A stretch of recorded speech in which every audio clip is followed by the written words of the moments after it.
ہر نماز میں پڑھتے ہیں ہم نا. برادران اسلام، اہدنا الصراط المستقیم. اب صراط مستقیم کیا ہے؟ سیدھا راستہ کیا ہے؟ جس راستے پہ انبیاء کرام نے اپنی امت کو لے کے گئے، جو راستہ انبیاء کرام نے اپنی امت کو بتایا، جو راستہ انبیاء کرام نے ان ٹیڑھے بنگے راستوں سے نکالنے کے لیے، ان گمراہیوں سے نکالنے کے لیے، ان شرک سے نکالنے کے لیے، ان بت پرستیوں سے نکالنے کے لیے، اس جو نا امت کو سودی نظام سے نکالنے کے لیے انبیاء کرام نے راستہ بتایا. اس راستے کی طرف آنا ہے. اس راستے کو آپ ہر نماز میں پڑھ رہے ہیں. ہر نماز میں دعا کرتے ہیں نا، بغیر سورہ فاتحہ کی نماز نہیں ہوتی.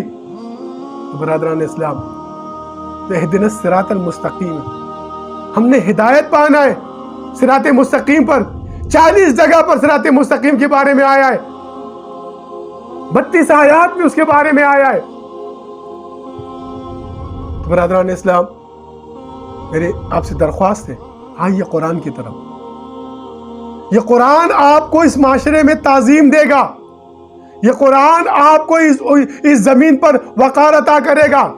یہ قرآن آپ کو ہاتھ میں پکڑیے، قرآن کو اس معاشرے میں، اس معاشرے کو قرآن کے مناسبت سے بنائیے.